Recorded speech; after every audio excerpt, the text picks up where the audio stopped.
Here. What's up, guys? Happy hump day, right? That's where we're at. Day number Tuesday. Happy Tuesday. Wow, it feels like a Wednesday. Hope you guys are doing all right today. Hope you guys had an profitable night last night. It was a little bumpy, man. A lot of late news shaping things up. And then today, Discord down, Spotify down. So we had to combine our shows here. So I'm going to interrupt their conversation and bring him in here. Yeah, she was it was a startup company. It was like a biotechnology company. Okay, I'm sorry to interrupt your boys' conversation. Kind of doing an internet show. Mom, yeah, true. On the internet. Shout out to Raj for getting traded to the Denver Broncos. Huge acquisition there. With it. I just wanted to say I appreciate what Seattle Seahawks have done for me. The Broncos are a great organization. I want to thank my wife Sierra, for following me, letting me go. Yeah, it should be a good one. Big news. Yo, shout out to our boy Dion. Dion, I guess, Broncos faithful had this idea that Aaron Rodgers was coming to Denver. And when it was announced that Aaron Rodgers re-signed to Green Bay, Dion was full tilted on Twitter. He's like, we might as well tank, blah, blah, blah. He was like, and then, 20 minutes later, the news drops that Wilson was getting traded. So that must have been their immediate backup plan that they had ready to go. So might be a better plan than Rodgers. I mean, Wilson's a little younger. He got more years in him. Yeah, I don't know. But anyway, Discord was down, so our usual PrizePicks hour-long show that we do is now combined with the DFS show today. We've done it a few times. Thankfully, just 5 games today, so it's going to be pretty easy to research everything, talk about the lines, and it's fun to have these 3 live crews going at it. Anyway, Josh, man, last night was not great. Last night it was a little bumpy, a little rocky. A lot of late swaps, a couple hooks. Got hooked by Maxey. The pain. LeBron James shook things up. 7:01. What else is new? Running to change lineups, and then of course just the usual chaos of NBA DFS after lock. But this is one of the few times it felt like it spilled over into our PrizePicks, our PrizePicks pool of plays, because we had a lot of core action on stuff like LeBron James. So last night from a DFS standpoint, Luka Doncic led the entire site, 76. DraftKings points, Nikola Jokic 75, Joel Embiid 74. All of those guys, if you had some LeBron James exposure, are ways to prepare that salary to go before lock. So that was kind of unfortunate if you got stuck out on Embiid at least. I guess you could have late swapped into Luka and Embiid. DeJounte Murray did DeJounte Murray things. Jordan Poole with the 50 bomb after a turnover in the first quarter. It was basically a stat line for DFS. He had a 0. DFS wise, it was all right. It was an okay night. The only thing that held me back from greatness in my top lineups was was I had Drew Eubanks in a lot of the top lineups. Oh, the other thing that maybe hit us, we were in on Sadiq Bey points, right? And then Isaiah Stewart got injured. Oh, that was the worst thing that could happen. Yeah. So Marvin Bagley is a little bit more of a scoring, a guy. He interrupted that. So I don't know. It's a bounce back. Last night took a L, but tonight I'll bounce back. But and then Mitch too, right? The whole Twitter oh world my was god. tilted. Yeah, that was the cherry on top. That was the final piece of the cherry. I was pretty much checked out, but what Mitch logged 2 possessions and 2 minutes. 2 minutes. But in those 2 minutes he got 2 quick fouls, so he went to the bench and everyone's like, okay, he's just in foul trouble, right? Well, I was watching the game and I was like, where is he? I don't see him on the bench. No reports or nothing came out, and I was looking everywhere. I was like, I don't see anything, and I don't see him on the bench.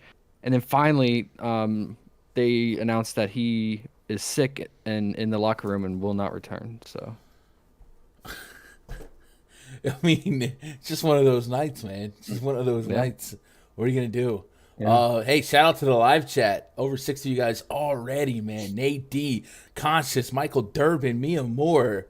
Mia Moore, if you're out there, you want to bring me a cup of ice and some iced tea, that'd be great. Super Logical, MacMan BD, Keith Gordon, members of the body, says, hope you brought the gas today, Gunny. Well, I got the bang going. And then, we might follow up with some tea here. Jay Prophecy says, Rosaire, Oubre have zero fear. Let's go. Justin Brooks, what up, Justin? Obi-Wan says, your gun got up to 357 and a quarter last night on a single entry. Let's go. Man, it was a pretty high-scoring night. Sunday was high-scoring, too, man. This coagulated chalk night, when the chalk hits, certainly raises the cash line quite a bit. And we've experienced that a couple times lately. But it happens. So hopefully it'll be more neutralized tonight. Maybe not tonight, but on Thursday, on tomorrow. I think we got 12 games tomorrow. So that's gonna be big. Matter of fact, I need to discuss scheduling on that one, because we might have to add time to the PrizePicks show or combine them and go for like a 3-hour marathon just to uncover everything. But it's okay. We could recover on Thursday, just a 2-game slate on Thursday, and then Friday another decent sized slate. What up, Craig L? Doing all right? Keith says Roger's making $50 million a year. I take that. Man, that's any day. That's about 50 YouTube channels. So shout out to Raj. Shout out to Raj. Shout out to Roger. Okay. I mean, one day. Crispy, what is up, Gunner? What up, Crispy? What up, Jim? Phoenix stack tonight? Maybe. We were kind of talking about how not every game, but a bunch of games have some angles that we can attack that I don't mind. Nate says, what do you think about Giannis boards, shy points, Crowder points over? So I don't have a full pulse yet, but what we're going to do here, chat, is kind of like the DFS program. We're going to go game by game. Since there's only 5 games, we're going to have plenty of time to really sweep through everything. We'll look at it from the 6. Why do I keep saying 5? Josh, did you put that in my head? Is it 5? No, it's 6. Okay, I don't know why I keep saying 5. I think I said that earlier. Yeah, and I just keep repeating what you said. Anyway, 6 games, nothing, whatever. So we'll go game by game, and then after each game, we'll go to the PrizePicks board and look at what we're thinking. I think that's a good way to uncover everything. Robinson, Puke, yeah, that was tough. Mitchell Robinson was definitely in a good spot pre-flop. And then I keep joking about Domantas Sabonis fouling out, and that's where he gets ejected, bro. Like, holy cow, bro. Finish the game, why don't you? Raj brought his guns today. Oh, look at Raj with the fit. Raj, did you change? Bought the pink flamingo shirt. It's the pink flamingo shirt for good luck. Check it out. Pink flamingo season. Only real men wear pink flamingos. Is that a thing? Is that like a designer line now, or am I missing? As long as it brings luck. It's like a Kanye West. Yo, summertime, every dude needs to own a pair of pink flamingo swim shorts. It's a pink flamingo tank. Well, I do not own some pink flamingo. So I gotta ship you guys some pink flamingo swim shorts, boys. I mean, I rock with it. I vibe with it though. But How about you, Joshua? Pink flamingo shorts at the pool type of guy? Hey, if it brings us luck on prop betting, I'm down. I'm game. I'm with it. There you go. Josh, I feel like every time I look at you, that statue head is like looking at a different direction, and that's probably in my head, but it's creeping me out, man. How do you just have that as decor? It's a neuroscience thing, man. It's how they mapped out like different parts of the brain way back before we knew anything. It's okay that I tell people that you're a legitimate neuroscientist, right? Yeah, guys. I mean, dude's a walking genius. Like, No. no joke, like, It's dude's a literally- walking Like brain, dude. Yeah. I just like the brain. Yeah. It's like I don't You know. people say it's not rocket science. Like his job is actually neuroscience. A You know what I mean? Like, a couple years back, we had a dude from Kansas that was literally a brain surgeon that was doing like hockey articles for me, and I was That's like, crazy. guys, I don't know, man. It's you guys are. What's the point of the time? He was operating on brains and writing DFS articles. But he was really good at the hockey stuff. I was seeing he was still here, man. Pink wife beater on today, Rod. What up? It's all good. Super logical. We love pink flamingos, man. I might have to look into some pink flamingo stuff. But before we do that, I need you guys to look into some RunDFS.com stuff. RunDFS.com, that's a place where we don't just play DFS. We run DFS. If you guys want to hang out with us in the premium Discord, you can get into that thing by getting behind that paywall. It usually works. It's working now. Click VIP memberships. Find something right for you. Maybe grab that week pass. Just test it out. All of our passes come with a Fantasy Cruncher credit, so you guys can get a Fantasy Cruncher subscription for a little bit of a discount. And then open up the spreadsheets. We'll be using the RunDFS.com NBA VIP spreadsheet throughout the duration of this stream. And then, of course, every day before lock, we're in the RunDFS.com pre-lock voice chat right here. And chopping it up, talking some plays, getting Rods riled up on some debates, on barbershop debates. But we got the PrizePicks channel, we got the NBA channel. And then hopefully, knock on wood, within 2 months we'll have baseball. Please, Lord, baby Jesus, give me baseball. That's all I kept thinking about last night, by the way, when all these like rule outs and scratching, I was like, we need baseball. I just need to be able to set some lineups 2 hours before first pitch and feel okay. Every day at 3 p.m., our boy, not our boy, he doesn't even know me, but Justin Fant from Underdog maintains. That's a really good Twitter account. You guys should be following it. Shout out to him. They track the news all day long. If you're not following them, you need to be. It's one of the best free resources in existence to stay sharp for NBA DFS. Give them a follow. Key news to watch as of 3 p.m. Eastern via Underdog. Brandon Ingram questionable. Steph Curry and Andrew Wiggins to be determined. Probably going to play.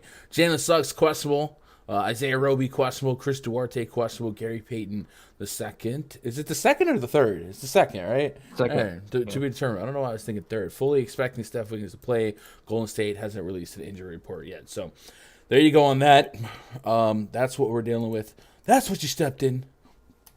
That explains the abrasion on your view. What up, Steve? What up, Josh? Josh says, man, I scored 371 on DraftKings without Brandon Williams and didn't win much. I was kind of surprised that I was that overweight on Brandon Williams on Fanduel yesterday. He was 30% owned, and I had like 80, 90%. And I thought that I was just chalk blocking. But I guess maybe the Russell Westbrook late swap adventures took over. But that's what kept me from getting smacked last night, was being 3.5 times the field on Brandon Williams, man. Jim says, Gun, for the past week, I've been trying to get in your Discord chat. Can you help me? The RunDFS.com Discord or the free one? We do have a free Discord chat. Link to that is in the description below.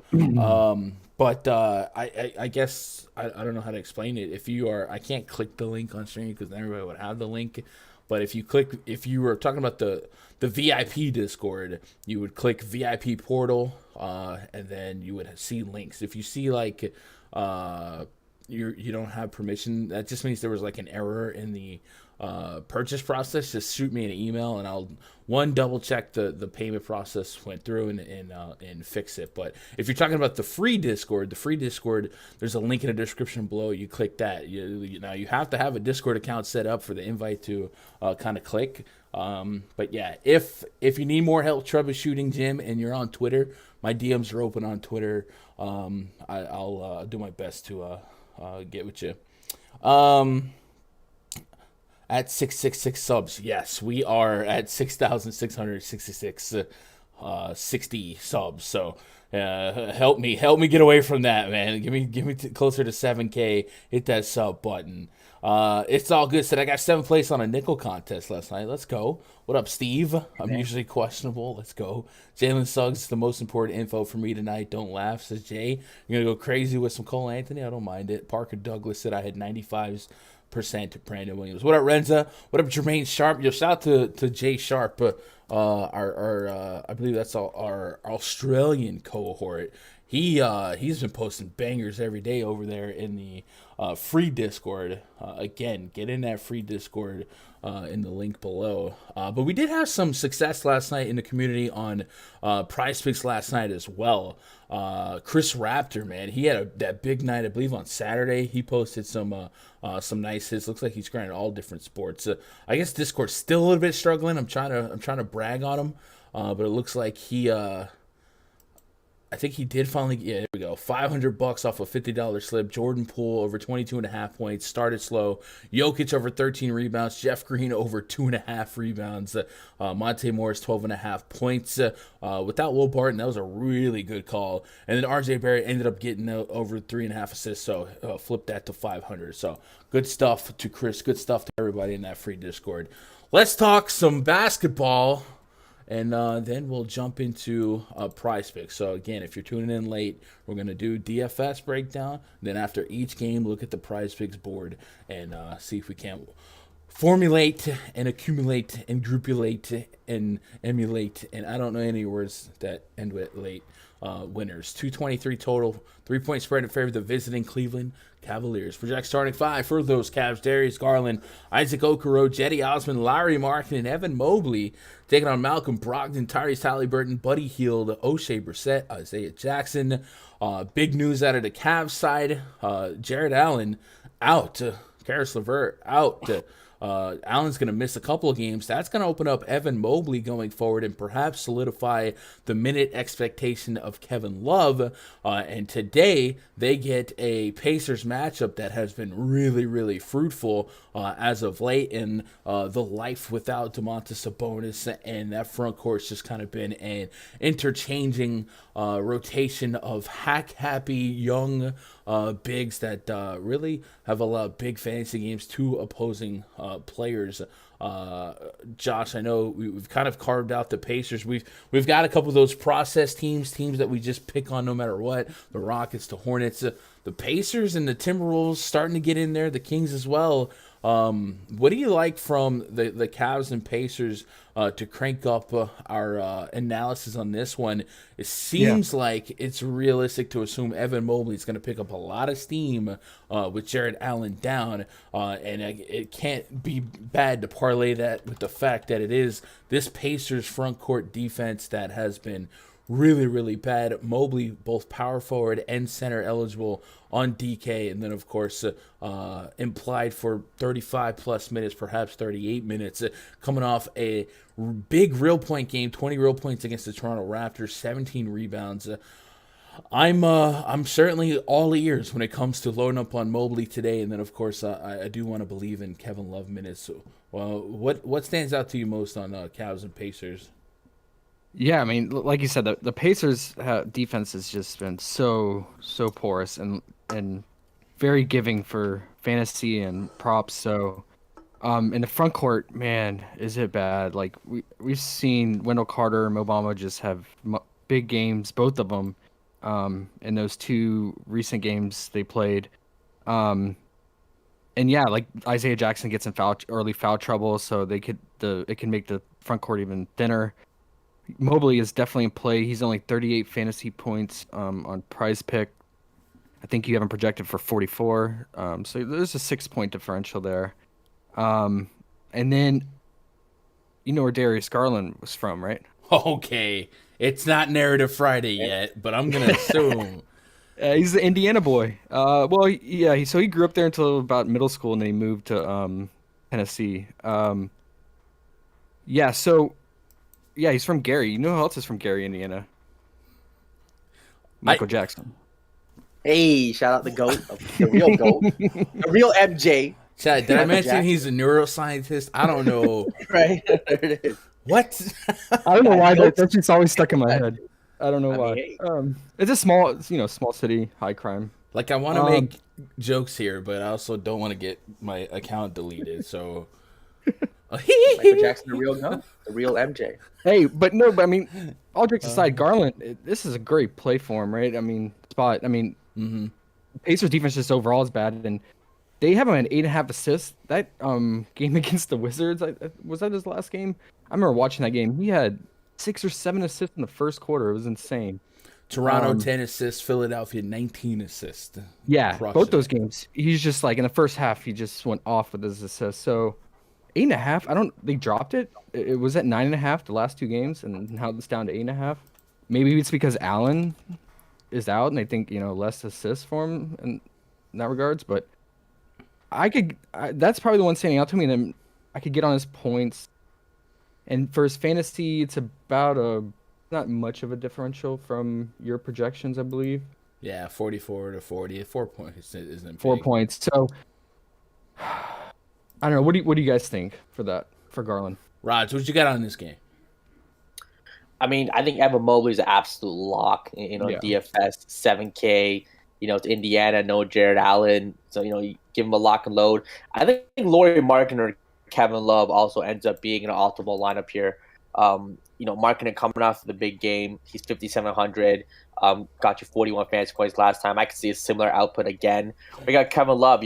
I think he might absorb most of the Jared Allen minutes. Will be a lot of Kevin Love and Mobley front court. So I think Kevin Love could break the slate at 5,800. If Ed Davis starts, I'm not going to fall for the trap. I'm not going to fade him. I don't think he plays more than 10, 15 minutes. I don't think he's going to get you the 30 fantasy points that you kind of need even at 3K to win. So a lineup that we saw them run was Markkanen stretching out. Remember, Markkanen is 7 foot, so he played power forward for Chicago. So I'm kind of expecting Markkanen to be the power forward in this matchup. Mobley at the 5. And they ran some Jetty Osman at the 3, and then still keep Kevin Love off the bench. That's kind of my expectation. Although I do think Kevin Love could be in a closing lineup, but if they needed points. Yeah. I hear you. Yes, I mean that just makes me love Mobley even more. Going to see all the minutes at the 5. Love Markkanen. Josh mentioned Garland, and even without the hometown narrative, I mean he's just been an assist machine. Pascal getting 10, 19 assists. It's Indiana. I could see him being a 50 fantasy point pop for him too in this spot. So I like those 3 on Cleveland. Indiana side though, I mean I think I'm okay if I don't get to anyone. It's just kind of hard to pick with Halliburton, Brogdon, Karis LeVert. Sorry, not Karis LeVert. I'm Buddy Hield. Brogdon, Halliburton, and Buddy Hield. Probably not getting any of those guys at their prices against the Cleveland defense, who I still think is pretty good. It's probably just not playing anyone on the Indiana side. What about Halliburton? Because Garland does have a high propensity to turn it over, and Halliburton's been stealing at such a high rate. If you want to go for those stocks, I think like on a PrizePicks level, you can go Halliburton stocks or even assists. But on DFS 8,800, so that's not a comfortable price for him with everyone kind of healthy. Yeah, PrizePicks, I like Halliburton too. I mean, even if you want to take a shot on like Buddy Hield's 3s on PrizePicks, I think that's fine too. But I think you agree, Josh, too, with like Mobley's props all around, whether it's rebounds, fantasy points. It's just on PrizePicks, lock them up everywhere. Yeah. Oh yeah. Yeah. So I guess if we're taking away some PrizePicks notes, and I will take some notes.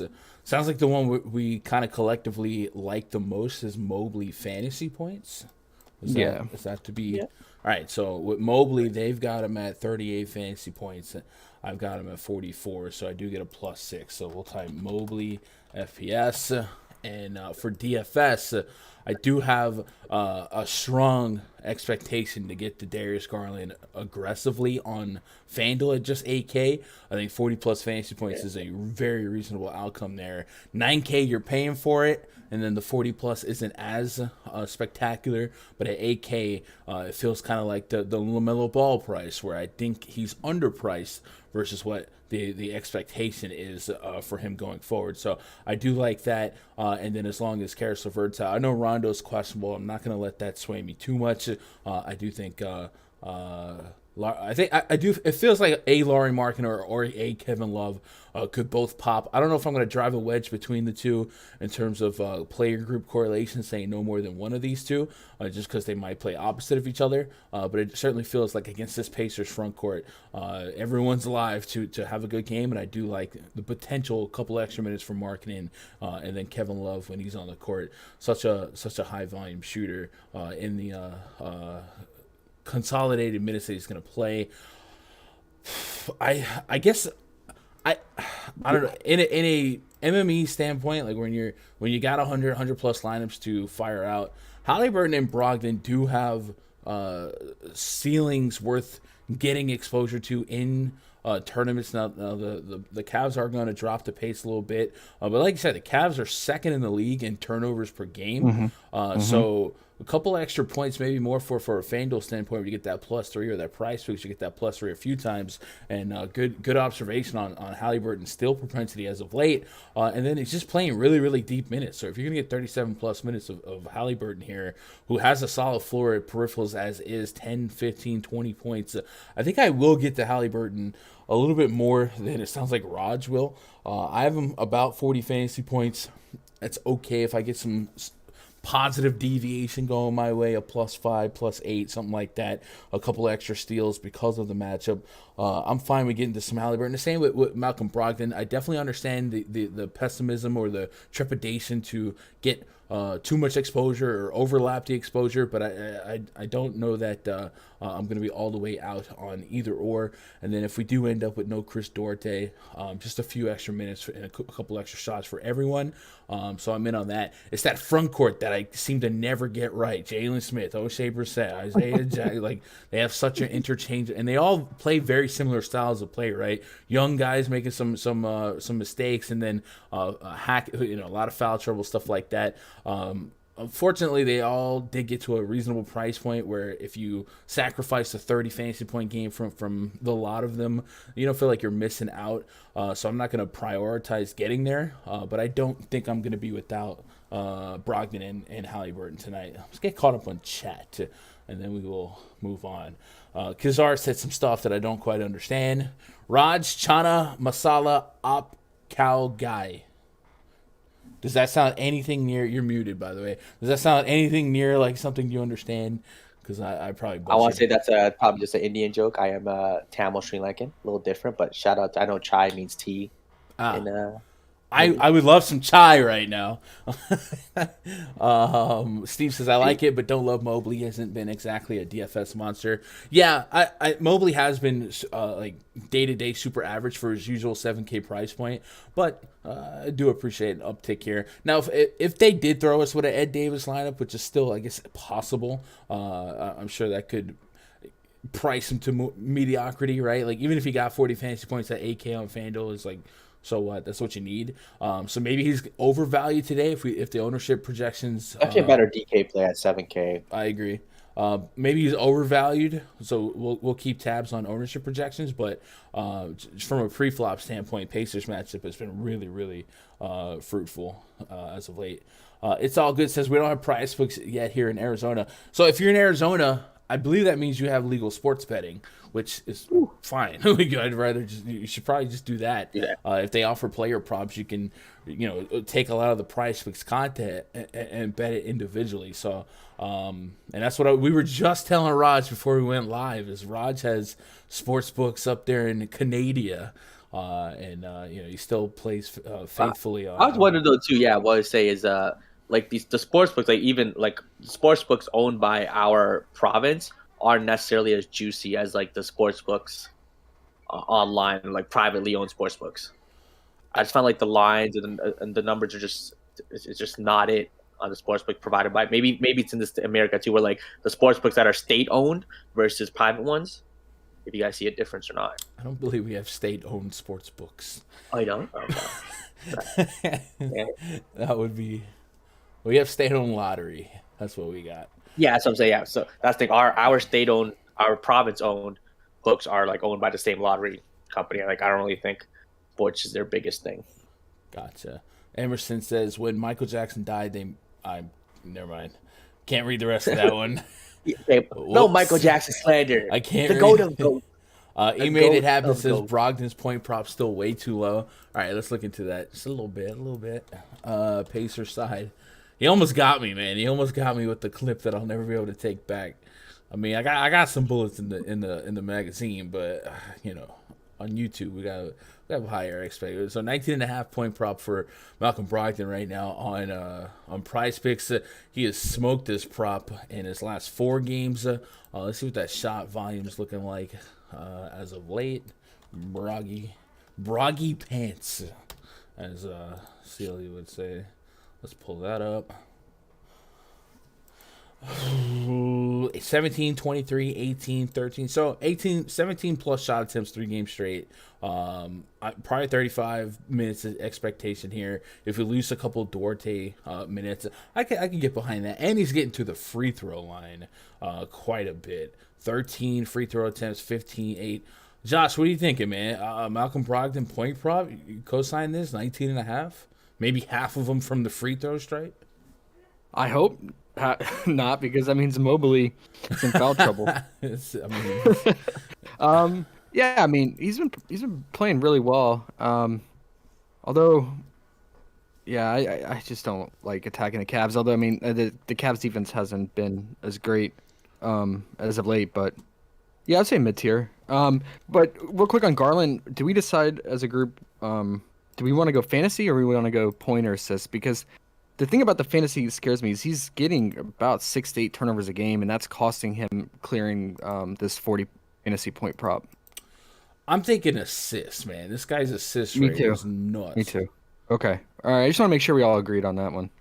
Yeah. Raj, you in on this? Is that your vote of confidence on assist? Yeah, I'm gonna assist. I mean, he's been smashing his assists. My browser seems to be going. I just think Indiana, for the rest of the season, might be just it could be like the Charlotte Hornets. You just play guys against them. Yeah. Yeah, that's fair. All right, and move on to the next one. Kizar says, Gunner's my boy. Been watching for years. Wouldn't have the knowledge. Man, I appreciate that, Kizar. No stars and scrubs. Maybe not tonight. Soccer taco hit. Chat, what's going on with the Taco Tuesday? Anybody got an update on that? So typically on Tuesday, they open up the board for discount voting via Discord. And Discord has been down most of the day. I saw them go to Twitter earlier, so I didn't quite know how they were going to handle this. But I saw a poll that involved guys like Steph Curry, who was leading it. So anybody know what's going on with the Taco Tuesday progression today? It's not their fault, obviously, that Discord was down, but I imagine they're still going to honor that weekly promotion that we all know and love. So let me know.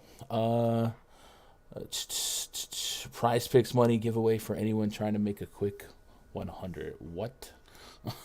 What? Check out Brog's last games versus Cleveland. Pretty juicy. I don't want to game log chase too much historically because this team is way different Pacers-wise than it has been in the past, right? If you look at recent games or past games, they probably include Sabonis, Miles Turner, guys like that. So I don't want to get too crazy with chasing historical trends when the daily atmosphere is not the same, for lack of a better term. All right, let's move on to the next game here. Suns so I'll write down Garland assist, I guess. Suns at the Magic. Project starting 5 for the Suns: Cameron Payne, Landry Shamet, Mikal Bridges, Jay Crowder, DeAndre Ayton taking on Cole Anthony, Jalen Suggs, maybe, Franz Wagner, Wendell Carter Jr. He's back like he never left. Mo Bamba, he's got hoes. Calling 221.5 total, 6.5 point spread in favor of the Phoenix Suns. Jalen Suggs questionable. That's pretty significant news. And we knew Devin Booker and Chris Paul would be out. We get this Cameron Johnson not going to be active for the Suns tonight. So that's going to really isolate a lot of implied usage, a lot of minutes right now in my projected minute chart for the Suns starting 5. And they're going against a Magic team that we're going to put Josh's theory to the test, man. Josh does not like picking on the Magic because of their pace and their propensity to getting smacked up here.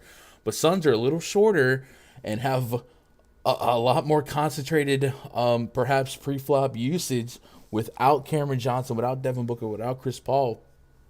Cameron Payne is going to do it all, right? Cameron Payne's assist rate. We talk about high assist rate, man. Cameron Payne's out there dishing it like you wouldn't believe. And then if the Magic lose out on Jalen Suggs, that might, emphasize the expectation on Cole Anthony, and Wendell Carter's back in the mix, so we might be able to lean on those guys with a little bit more confidence than usual. Cameron Payne's listed at 17.5 real points, 8 assists against this Magic team. 8 has been his floor the last 3 games, and I could see us getting behind the over. Raj, I'll throw it to you first here, since you did like this game for DFS. Cameron Payne on both sides. I have him for a stupid projection that I almost don't want to say out loud. Like it's insane.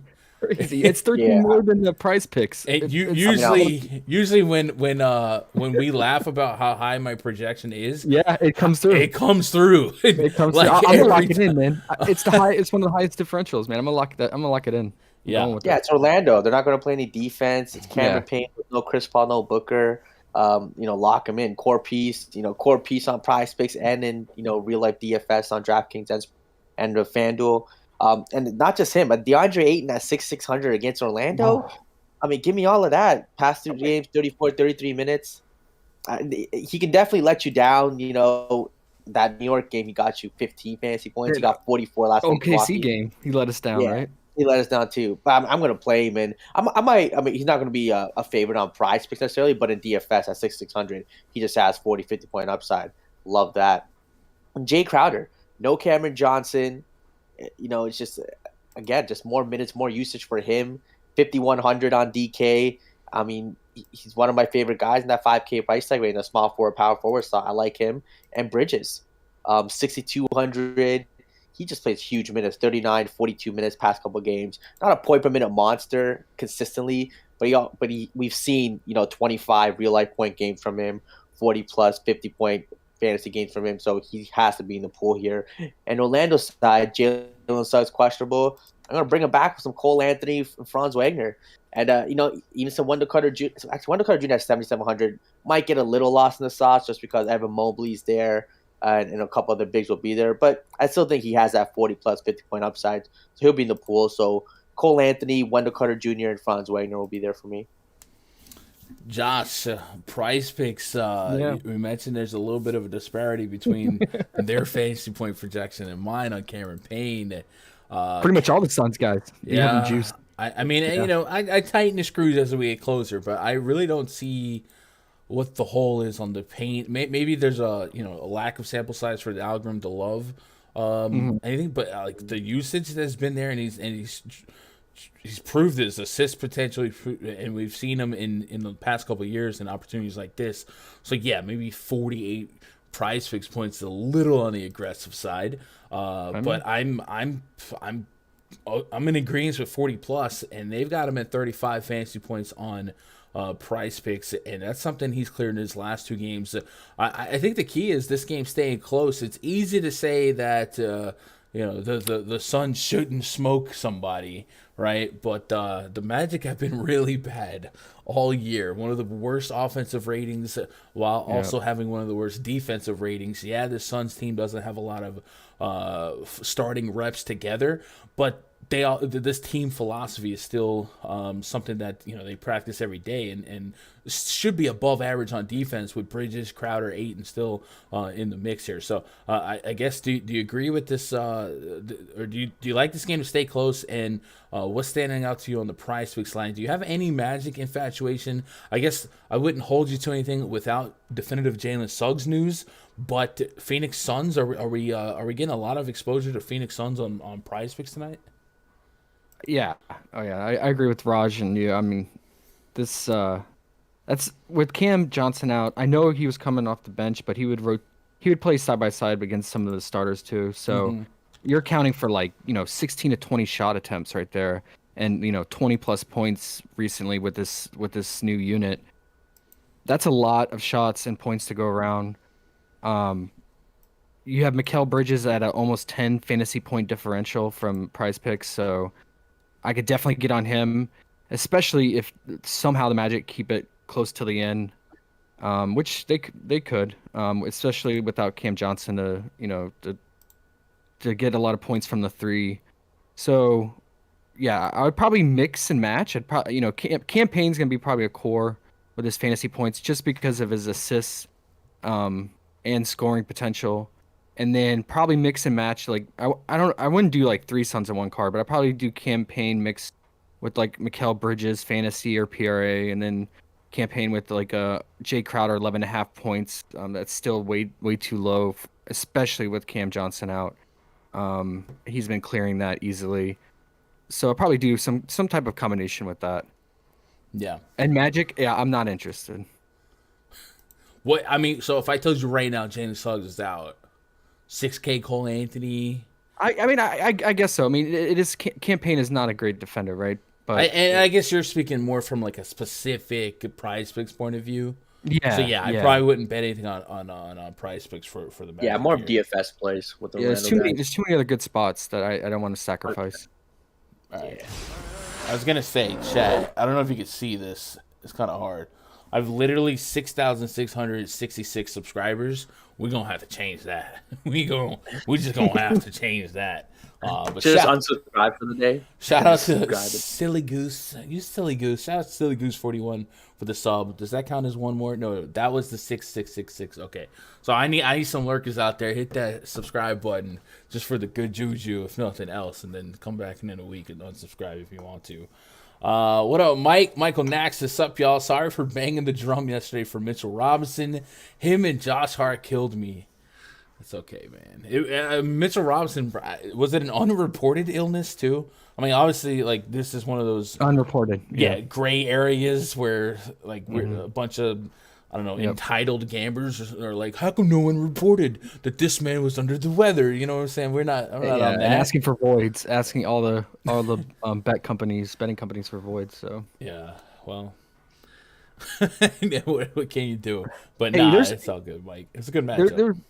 One thing I just quickly wanted to say before we get to the game, in case the news drops, but for prop betting, if you want to get on some Bucks guys, I think Giannis is going to sit. They play tomorrow against Atlanta, division. Like that's a conference game, and I noticed that back-to-backs, Giannis will sit against a Western Conference team when they play an Eastern Conference team. So.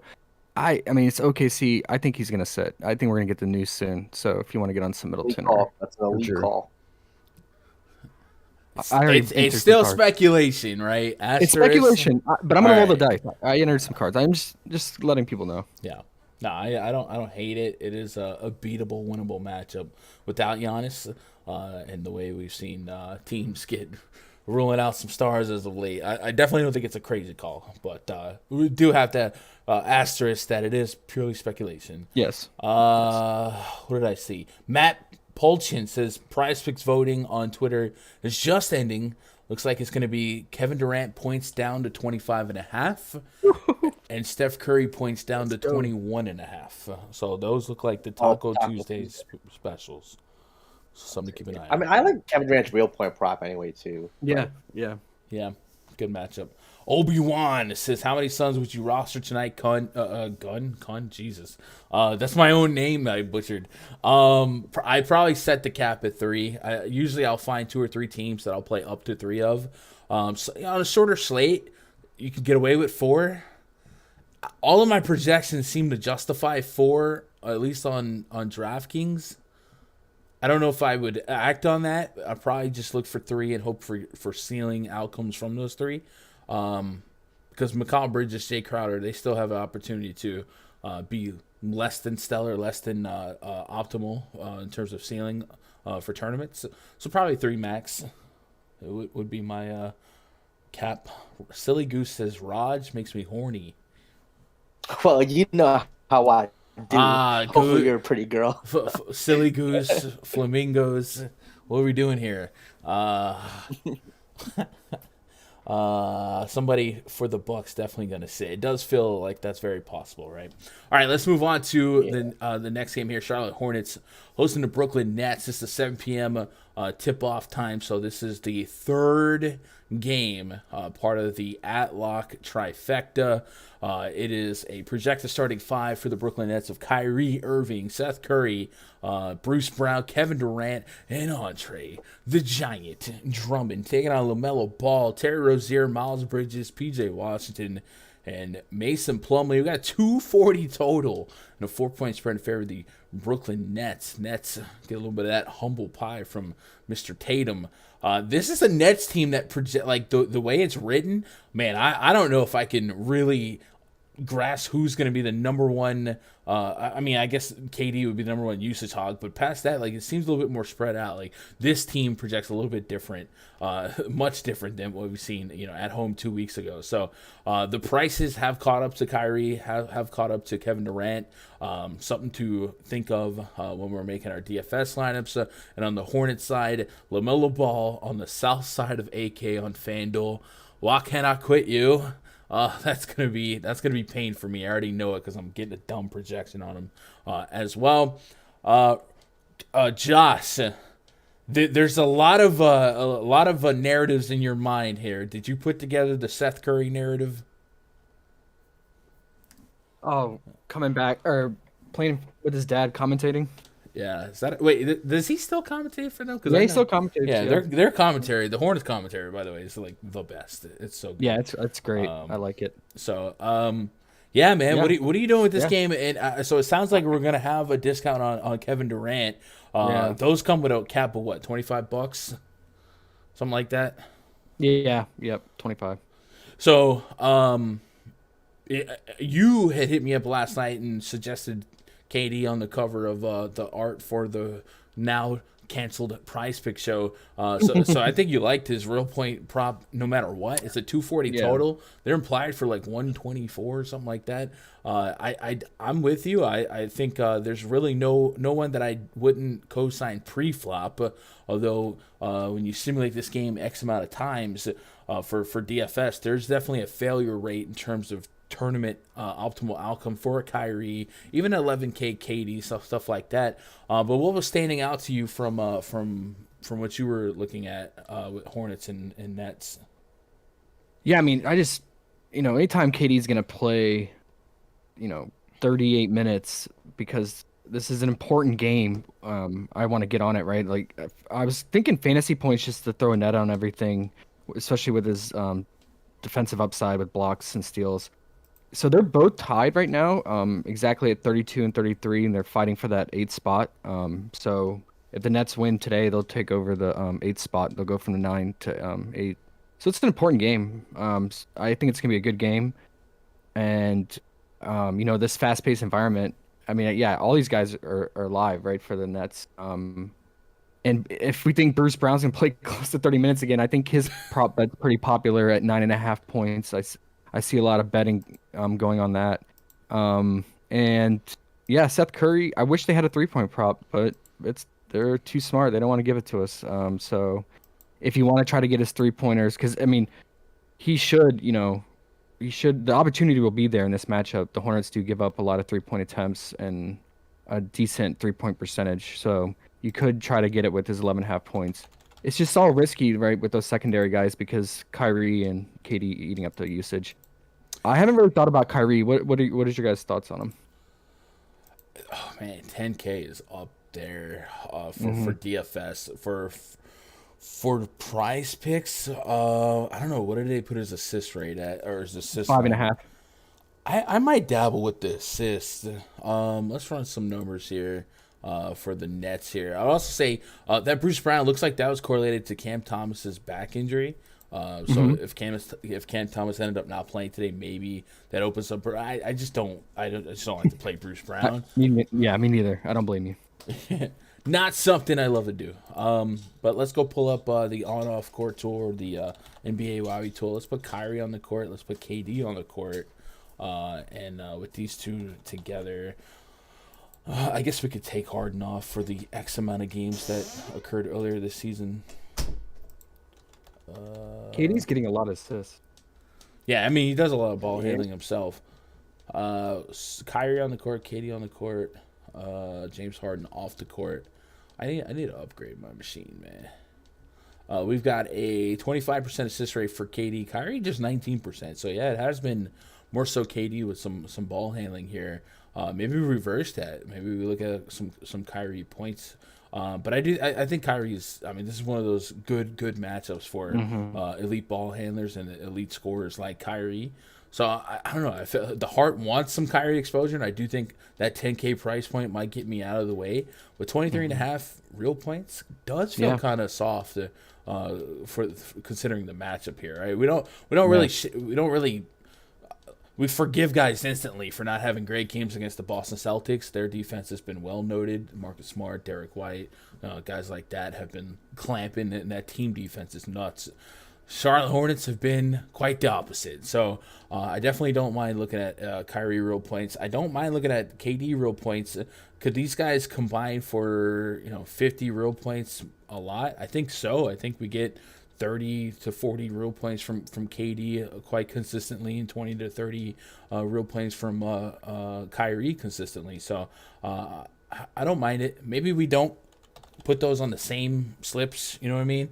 Like maybe we don't overlap them as much, but I think so much is live because of this 240 total, because the Hornets being what they are, that we can get behind quite a bit. From a fantasy point perspective, if we look at my projections versus PrizePicks, I'm getting a 43 fantasy point projection for Kyrie and a 54 fantasy point projection for Kevin Durant. So I would get a +7 margin of difference between my projection and theirs. And for Kyrie, I think we're about nose to nose, 41 to 43. So I guess the Kyrie fantasy points would be the way I threw a blanket over everything, or the KD fantasy points would be the way I threw everything over. Raj, for DFS though, Nets and Hornets, how do you approach this game? I do think the Nets are a tricky puzzle to put together, but the Charlotte Hornets, we might have a little bit more pinpoint idea of who should get the minutes.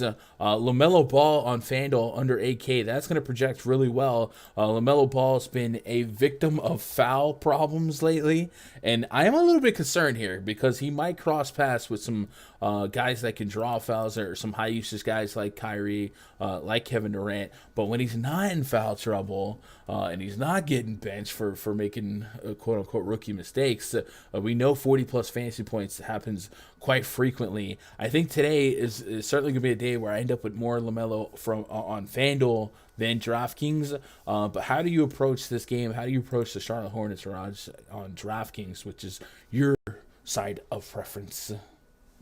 Favorite Hornets play is definitely Terry Rozier at 8,200. He's just been more consistent than Lonzo Ball. Going to chuck the shots, just chucking shots, 18, 16, 21, 50, 54 fantasy points in his past 2 games, and this is the best matchup yet against Brooklyn. So give me all the Rozier at 8,200. I will have some LaMelo, like you said. If he's not getting benched, if he doesn't have foul trouble, he should play 35 minutes. Even 29 minutes, he got 46 fantasy points at 8,700. You'll take that. So if he sees 35, it can be a 60-point fantasy spot. And I think you can play LaMelo and Terry Rozier together, and both can get you 100 to 120 fantasy points.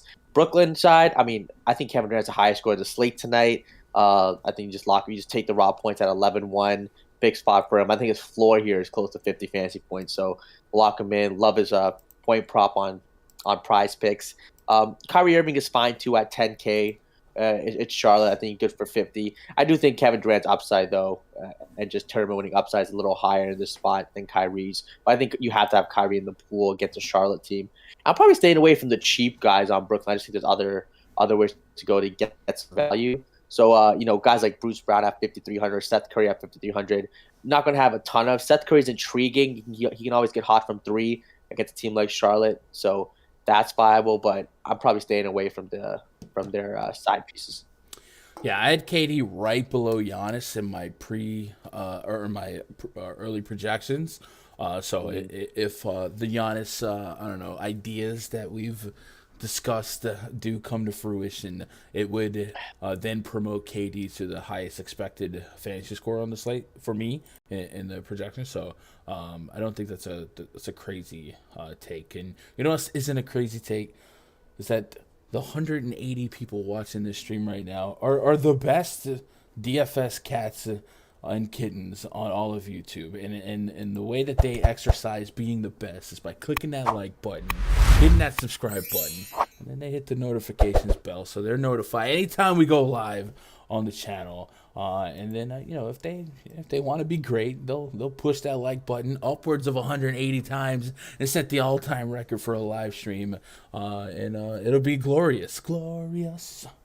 Brooklyn can't lose this game, says Damian. They've lost 17 of their last 20. They need a dub. Definitely the sense of urgency to win is higher than ever for them to keep some traction, keep pace in the postseason. There's certainly been some play-in discussions and some scenarios where if I guess it would benefit the Nets right now for them to be the road team in some of those postseason stuff. So they need to win, though. They're much like the Lakers. They need to win. Weird spot for them to be in. What up, Shark? Hope you're doing all right, brother. Bruce Brown, 25 fantasy score, looks great. 25. If you tell me a guy's going to score 25 at his price, 67, 57, there's no way, or 53. I really don't care about that in deep field tournaments, Let's move on to the next game here. Pelicans at the Memphis Grizzlies. Project starting 5. Or you mean for the 25 on PrizePicks, silly? I guess that makes more sense. You like the over on that? I have him at 24. I think it comes down to Cam Thomas's availability. If we lose Cam Thomas there, we might extend Bruce Brown, and then he's a guy that might fall into a couple more peripherals in this spot. I get what you're saying now. My bad, silly goose. Pelicans at the Grizzlies. Next game on the docket. Project starting 5 for the Pelicans. CJ McCollum, Brandon Ingram, Herbert Jones, Jackson Hayes, Jonas Valanciunas up against John Morant, Desmond Bain, Zaire Williams, Jaren Jackson Jr., Stone Cold, Stephen Adams. Could get one board. What? 230.5 total, 7-point spread in favor of the home team, Memphis Grizzlies. Grizzlies trying to wash out that taste in their mouth, losing to the Houston Rockets. And they're going to get a Pelicans team getting hot perhaps at the right time. But at the wrong time, we got a Q tag on Brandon Ingram, and he has been a huge part of what they've been doing as of late. So his status is certainly pivotal information for perhaps the likelihood of this game staying competitive, and then what we're targeting for DFS. Ingram is questionable due to right hamstring soreness, coming off a 40-minute game in the altitude of Denver, and this has been a 2-day gap, or it's 2 days since that game. So something to keep an eye on there. Big news if you're watching this slate progress. If Ingram can't go, obviously it's going to pre-flop raise the usage rate and expectation of CJ McCollum, but it's also going to take away some of their firepower and maybe make the Memphis Grizzlies, who are a good team, even though Houston shocked them, perhaps make them a little bit more likely to pull away from this one, as the Pelicans have not been consistently an offensive juggernaut on the season. Josh, is Brandon Ingram news keeping you from taking any PrizePicks lines on this game right now? So that news was dropped this morning, right? So or midday. I'm assuming he's gonna be out. I'm gonna roll the dice with McCollum.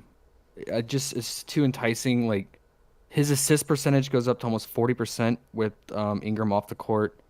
He's around 1.36 Fanduel points per minute. Usage rate of about 32%.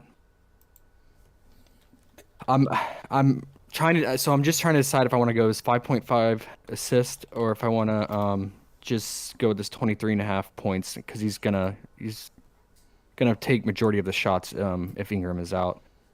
I'll probably get exposure to both of those, and just under the assumption that Ingram is going to be out. And if Ingram is in, would this maybe paint this game be a little bit closer for us? Yeah. And would that draw you to anything on the Grizzlies side, getting more minutes, more expectation of John Morant, something like that? Yeah, it would be pretty much Morant at probably his either his fantasy points or his 29.5 point. The Pelicans interior defense is pretty good, and Herb Jones, he's gonna give Bane probably problems because He's a really good on ball defender too. So, and yeah, I mean, if the Pelicans run J-Val and this Jackson Hayes lineup that they've been running, it could put Jaren Jackson in foul trouble. And that matchup between J-Val and Adams, that's going to be two bigs going at it. So I probably just it would be to stick with Morant. That's about it for the Grizzlies. If we look at this team DVP chart on RunDFS.com, it'd be a VIP spreadsheet and sorted for most fantasy points allowed to lease in the center position. The New Orleans Pelicans have been top 10 in fantasy points allowed. Raj, is Steven Adams going to drop 90 fantasy points tonight for the 8th time in a row? So definitely know that he's dropping 90 fantasy points, 6,300. Could he drop 40 plus? Oh man, I mean, he's averaging 40 plus in 2 games against New Orleans. So I mean, I think he's viable. 6,300. That's a decent price tag for him. So I think he'll definitely be in the pool. What percentage I'll have him? I'm thinking around like 20 to 30%. I mean, great spot for him. He's been getting it done. Decent price tag, so I like that. And New Orleans side, yeah, I just think CJ McCollum, probably the best player who's under 5 figures. Best player under 5 figures here. He's going to have all the usage. He's going to be he's going to have to carry the load scoring wise. It'll be 50, 60 point spot for him, so I like it. I think also without McCollum, a guy like Devontae Graham might get a sneaky bump at 3,700. Yeah. He's going to be asked to do a little more, whether that's playmaking and scoring. Maybe a guy like Herbert Jones, somebody definitely going to get a bump. So Devontae Graham at 3,700, I think might be a great value play today, with no Brandon Ingram. Can I just say, I'm not as sold on McCollum as you? The disrespect. Why? I mean, he's 9K. In my opinion, no Ingram is a net negative for McCollum.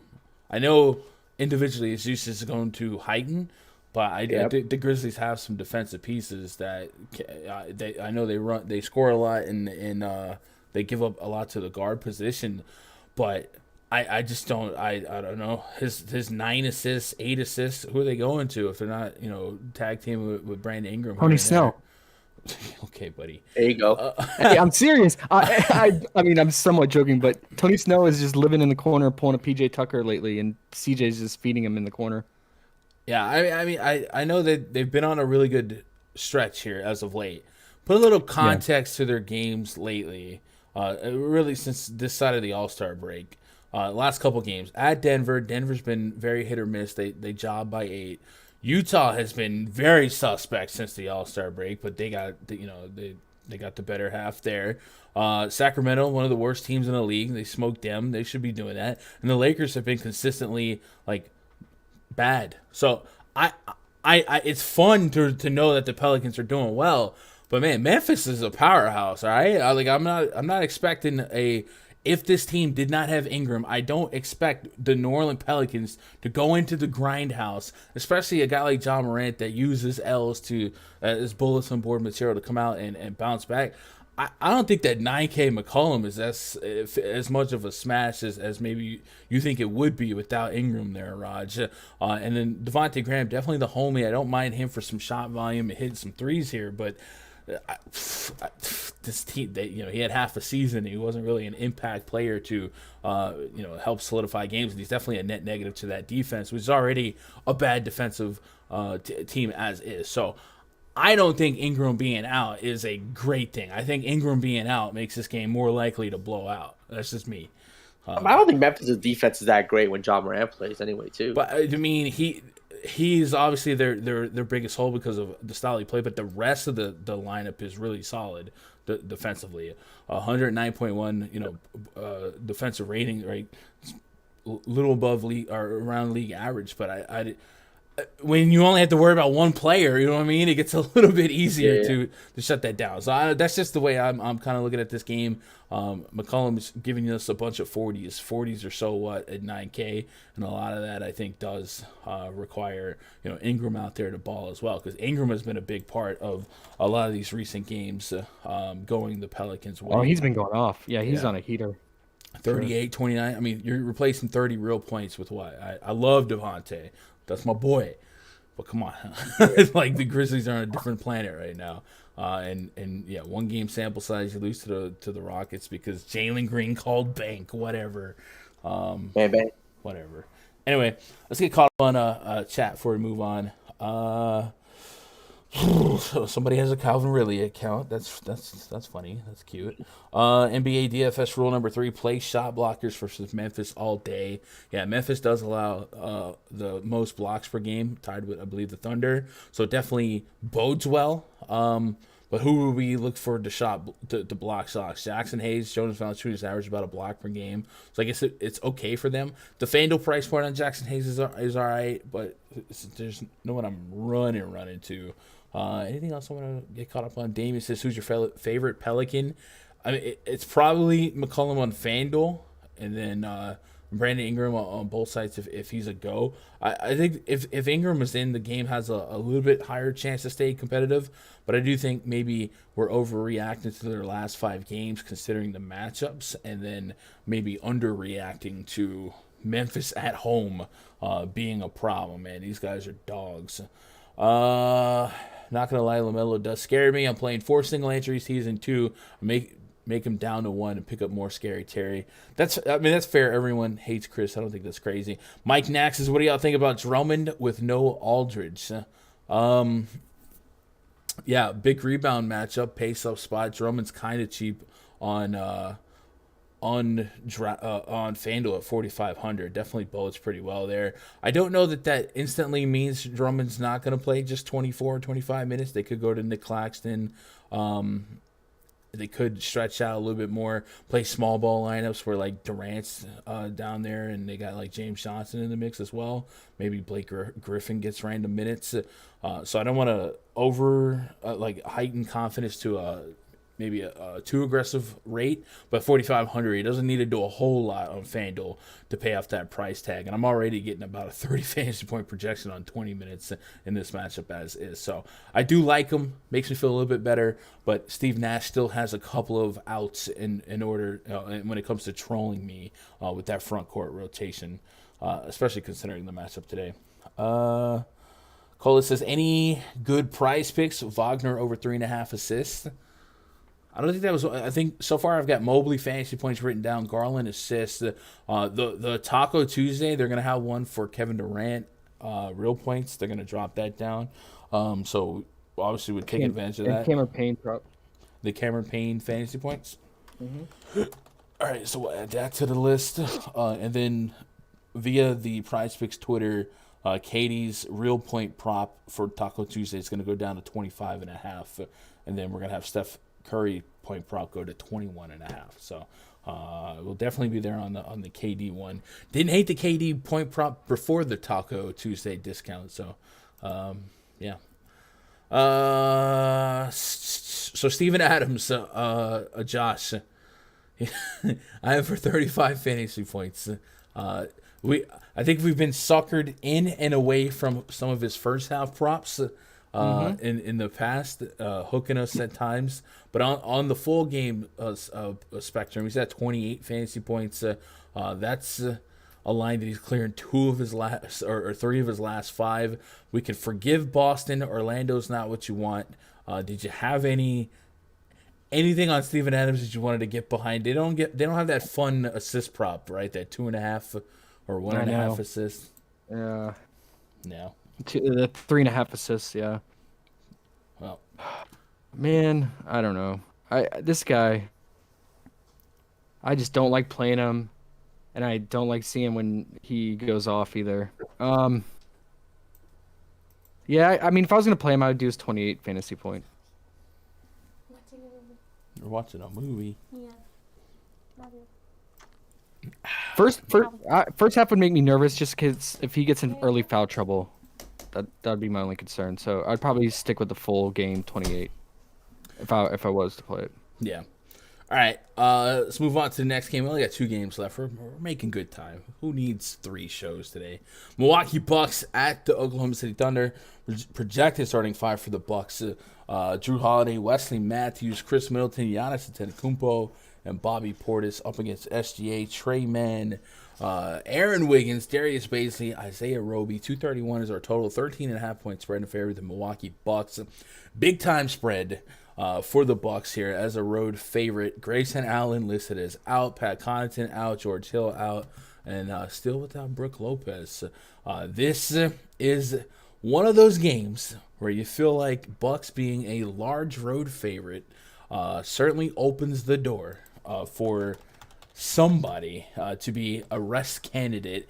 This is pure speculation from this far out. You discussed some suspicion, Josh. I've always been a guy that thinks that stuff like this makes you wonder. Tomorrow they host the Atlanta Hawks, perhaps a more meaningful game for them, and a game that they would prefer to have all of their players ready to go. It's a home game. You want to give your home crowd a better chance to see Giannis than OKC. So historically, I would just say, and I think we all agree, just kind of be prepared for Mike Budenholzer to give us somebody resting. Even if it's not Giannis, just somebody could take a day off on their feet, and then we would react accordingly. Raj, what stands out to you from this game?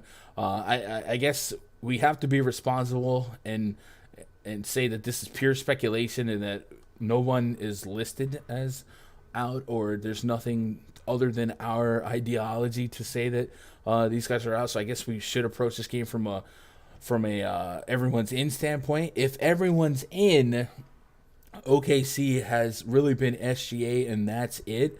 No Lou Dort, Favors, Giddey, Ty Jerome, Muscala, JRE, Cambridge Williams. This boat sinks or swim as SGA sinks or swim. What would you do with this game for DFS, if anything? And SGA is over 10K on both Fanduel and DraftKings, and I'm not salty that the other night I missed out on lots of money by playing John Morant over him against the Rockets. If Giannis sits, then I think this game becomes more interesting and maybe a little bit more competitive. SGA, I think, has a greater likelihood of having a big game, keeping this game close. So then I wouldn't mind, obviously, Drew Holiday, Chris Middleton, some SGA, some Kokoveski, Isaiah Roby. He's questionable. But if he plays, I think he'd be interesting too. He's been smashing lately. But if Giannis plays, it's just be a full-on blowout.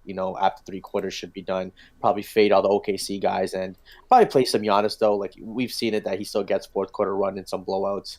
12K could be the highest scorer of the night. Though first half of a back-to-back, maybe they do.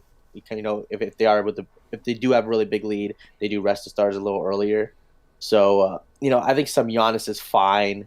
Middleton at 7-4 is intriguing. We saw the game before. He had 40 real-life points. That could definitely, 40 again, not going to happen, but 30 real-life points against OKC I could see happening again. I think at 7,400 he has some upside. But other than that, not running to play anybody else. Yeah, I'm kind of ingredients of that, just kind of waiting on news here. Hopefully we do get it. Obviously, if we've seen this enough to know what to do if someone's out, right? If Giannis is out, we know we're going to get to bullish amounts of Holiday and Middleton. I guess we'd have to consider Holiday or consider how strong of a play Holiday is at 9K on FanDuel. But yes, we know the drill. Chat, you guys know the drill. Bobby Portis, big time play, all that good stuff. Josh, did anything stand out to you on PrizePicks from this far out? Yeah. You said that you went ahead and gambled as if Giannis would be out. I did. I got some Drew Holiday fantasy points, especially against OKC with steals and blocks. So interestingly, the guy with the highest fantasy point differential from your projections on this slate is Baisley. It's at 14 fantasy point differential. You have him at 41. They have him at 27. And I'm assuming this is under the assumption that Roby is out and he's going to start at the 5 again. And if that's the case, I get it. I mean, he was pretty good when he started at the 5 and efficient against the Jazz last game, and he played about 35 minutes, and you have him projected for 37 minutes. What is your guys' thoughts on that? If Roby, I guess we have to make sure that Roby is out, right? Yeah, if Roby's out, there's a lot of minutes to compensate for it, and yes, that's what it was. I carried over the 0 from that Q tag, NBC Roto World or NBA Roto. Yeah, if Roby's out, I like Baisley over just because he is a guy that can soak up a lot of minutes and be probably second in productivity to SGA in terms of per minute or really per game production. So yes, but I would need Roby out to want to act on that for sure. Right. And then I just don't know what to do with SGA because this is such a good spot for him against the Bucks. But can they keep it close? That's my only concern. Yeah. I guess it's too risky, right? Yeah, it's probably definitely too risky for me. Like if from a parlay standpoint, right? From PrizePicks, put some cards together. I don't really see a need to have to act on SGA unless we start getting some rest here, and maybe they give us $2 or something like that, and then we can kind of pay it to stay a little bit closer. The Thunder, although very stripped down, they're not quite as bad as the Blazers, who are just barely a basketball team. They got some fight, they got some spunk, but the Bucks are literally world champion caliber players. So it's definitely an unstoppable force, immovable object type thing. It's a massive uphill battle no matter what. We see teams, play down their competition. They come to town and kind of not expect much. But I probably wouldn't add SGA to any of my. What about his first half points? He's been crushing that. That's fair. First half, especially on both sides, really, if we wanted to chop this game in half, I don't think that's crazy. What are we looking at on first half for SGA? 13.5 points. Last 2 games he's had 20 points in both first halves. That's probably fine. In 13.5, he's cleared that in every game his last 5, right? I will say this about his first half rotation though. It is very similar to Cat's. He'll play the entire first quarter and then he'll come in with about the 5-minute mark of the second quarter, 4 to 5 minute mark. So. I like 13.5 though. When he's out there, he's going to chuck. Yeah. I got a big first half rotation last game. Let me see what he did against Minnesota. SGA against Minnesota. Loading. Yeah, I see what you're saying. Sometimes it can be late in the second quarter. Okay. Yeah. I do like 13.5 though. I think that's kind of solid if I want. We'll jot it down. So does that mean his full game is 27? 26.5. All right. Yeah, I think 13.5 is fine then.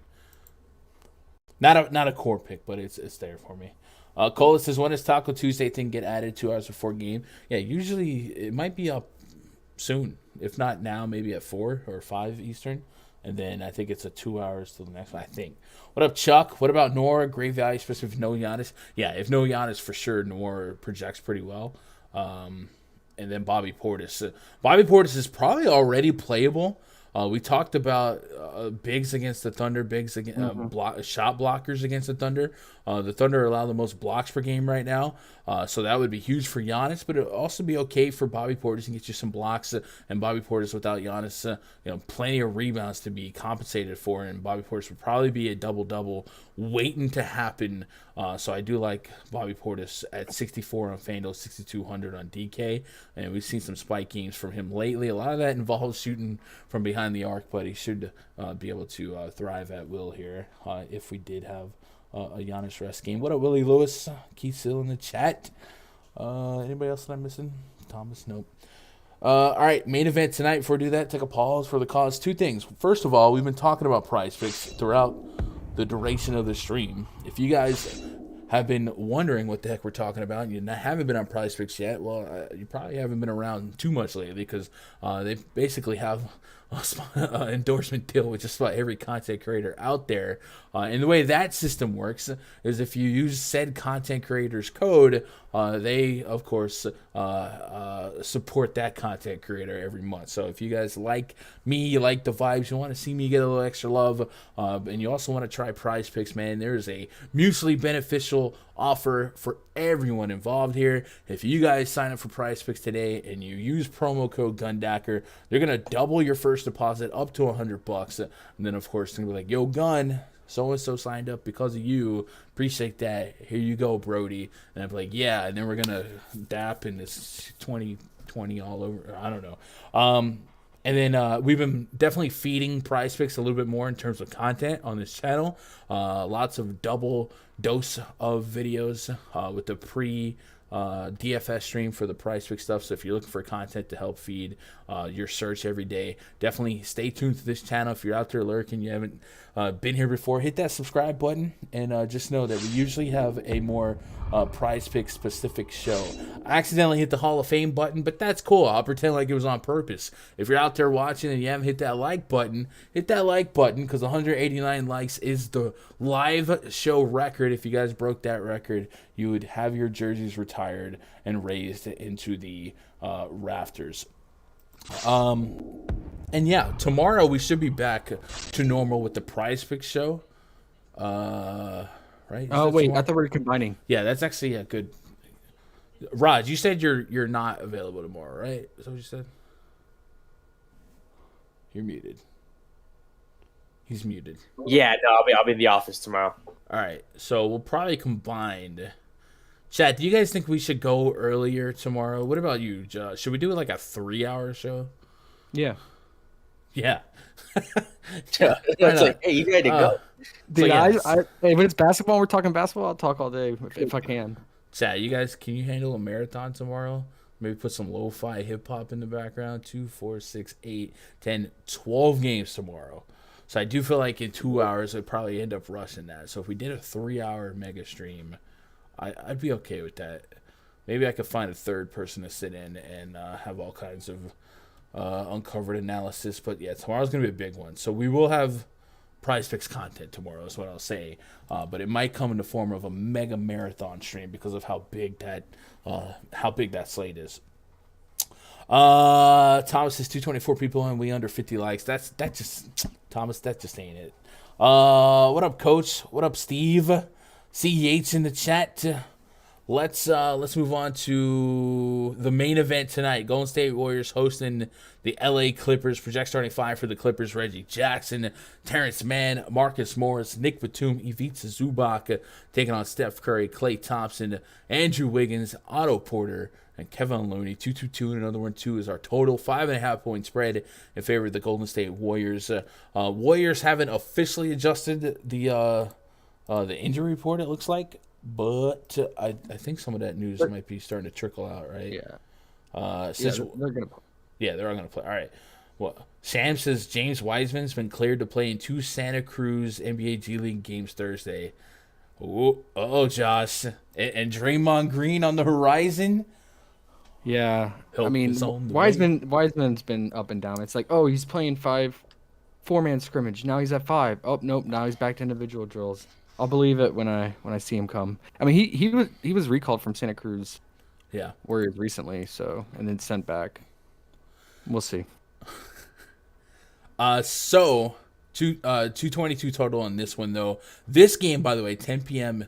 Tip off. This is 2 hours after the Thunder game and about 2.5 to 3 hours after everything else.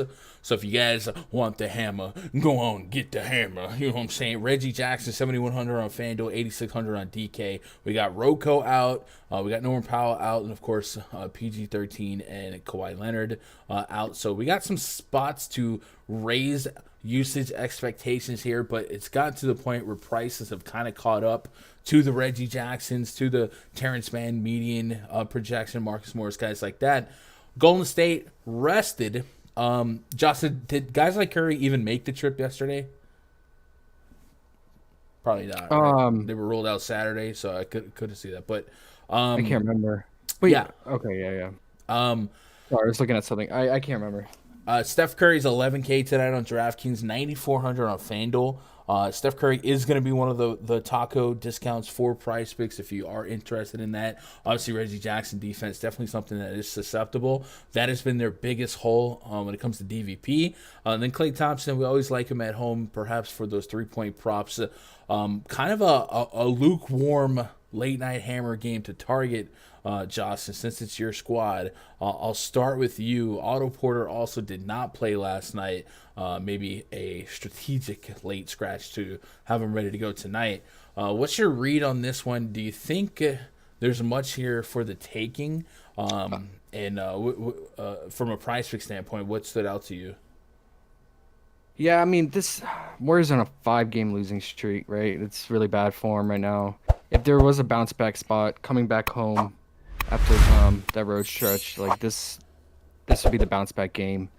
So I already liked Steph before the taco. I mean, still get on him with or without the taco.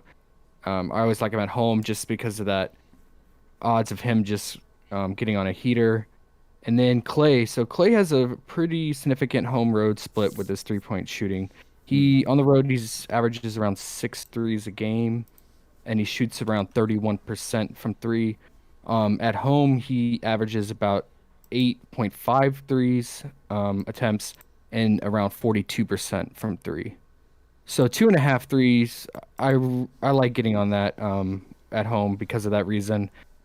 I'm just, I'm still skeptical on him. He's just really struggling. He's having a hard time, and this was expected coming back from 2 significant injuries. So, but I mean, it's all you're asking is for 3 threes out of maybe 8 to 10 3-point attempts. So I could still get on it and roll the dice with it.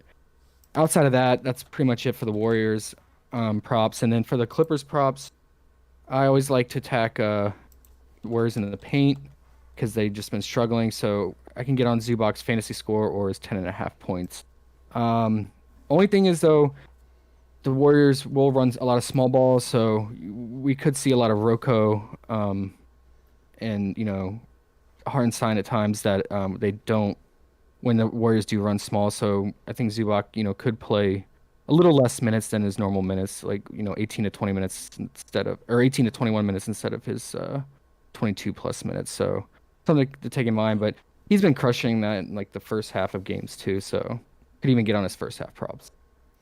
Steph Curry's 9,400 on FanDuel. A little bit of a contrast to his DK price point. 45 to 55 fantasy points certainly builds, or is it just a couple of PrizePicks grabs? I mean, yeah, I think that this is the game that, we're talking about it as a 6-game slate. This is a game that could be crossed off. Just not running to play. It's like Steph Curry at 11K.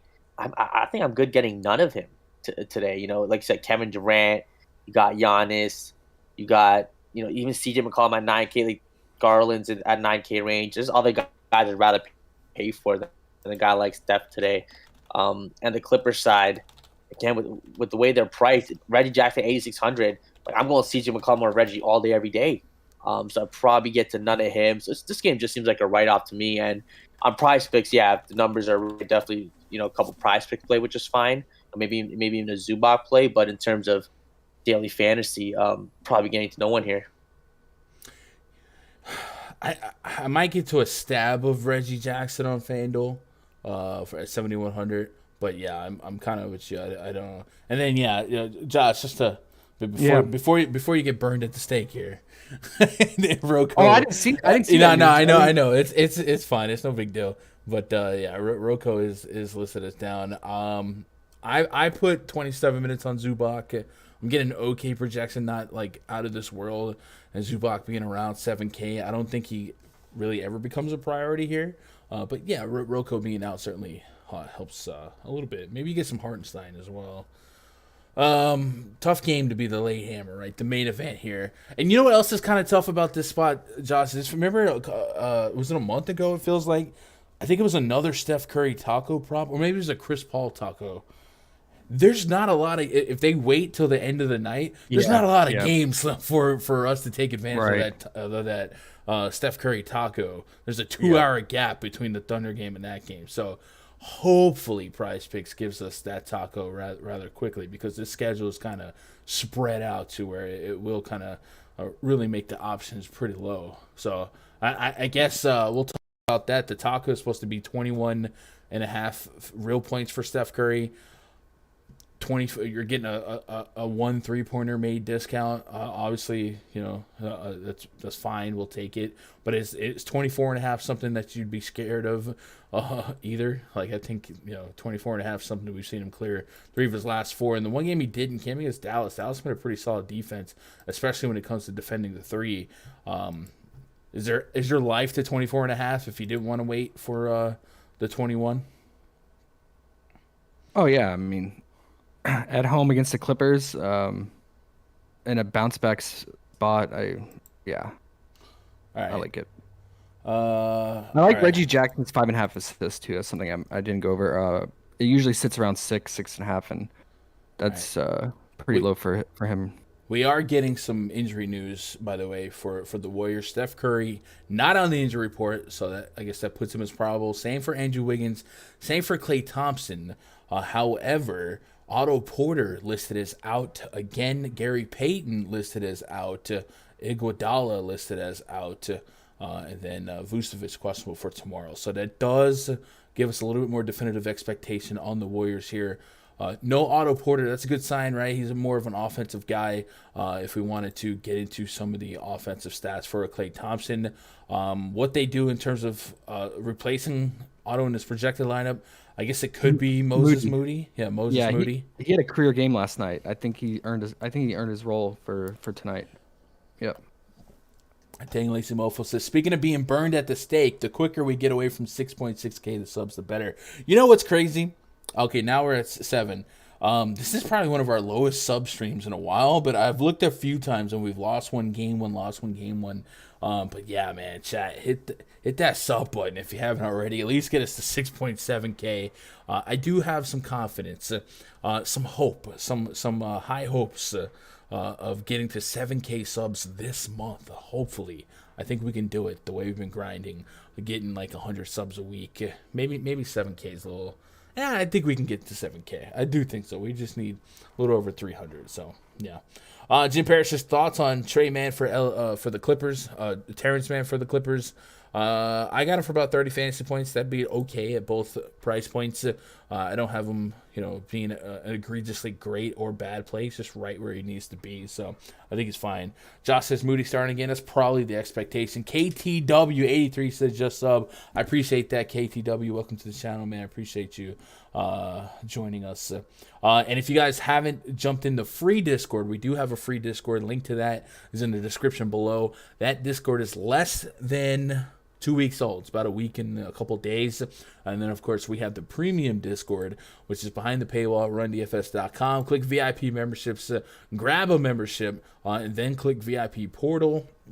You'll get a link to the spreadsheets, but most importantly, a link to the premium Discord. And in that Discord, following the stream, we'll be right here, this NBA voice chat, for a couple hours until lock, talking some stuff. Yesterday, right as lock hit, LeBron James out. And I mean, it was like the classroom walked out of the door because school was over. Then LeBron's out, and everyone turned around, ran right back in to adjust. It was a thing of beauty. Hopefully we don't have that today, but you just never know with NBA DFS. But and that's one of those things where many hands make light loads, iron sharpens iron. Get in there and make yourself part of a community that will help brainstorm and groupthink quickly. A lot of us have some experience when it comes to instant late swaps and stuff like that. And, getting into 90% Russell Westbrook, never a bad thing. What up, Teddy Wayman? What up, Big Bino? Moody just made the cut. Let's go, Moody. Curry, 60 real-life points tonight. Very impossible against Reggie. Get kind of right the ship there for Golden State. I know Josh is gloom and doom on his team, man. Nobody's harder on their own teams than fans, like true fans of their own team.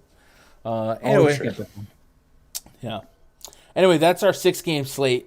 So tomorrow we're going to have a mega stream. Probably going to start that off at, 2 p.m. Eastern. So it's the same start time as the initial PrizePicks show, but we're just combining everything so we can have a proper pace. So if you guys want to make a note, if you're usually just here for the DFS only show, we'll start that a little bit early, and we'll put in some work uncovering everything and getting that 12-game breakdown going, man. That's going to be big.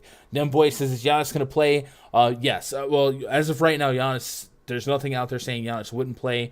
We're just kind of pessimistic and speculating that there's an opportunity on night one of a back-to-back, with tonight being a road game as a 13-point road favorite, that if it's not Giannis, it feels like Budenholzer could rest somebody from the Bucks. So we'll see. But nothing other than our conspiracy theories to back that up, Moody with the scrubs is very different than Moody with Curry and Wiggins. Yeah, for sure. Yesterday, they had much more spread out usage and responsibility. Tonight, probably is going to be way more of Clay and Steph Curry.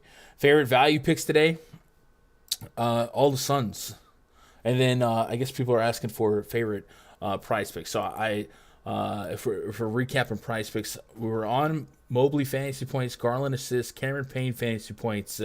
Honestly, both Taco Tuesdays or both Taco discounts are going to be great. Josh, do you have any other cores here? If you guys really want to see the where it ends up, we have this prop detector tab in the RunDFS.com VIP spreadsheet where Josh kind of tracks all of our favorite props throughout the day, ranks them from top props, mid-tiers, fringe.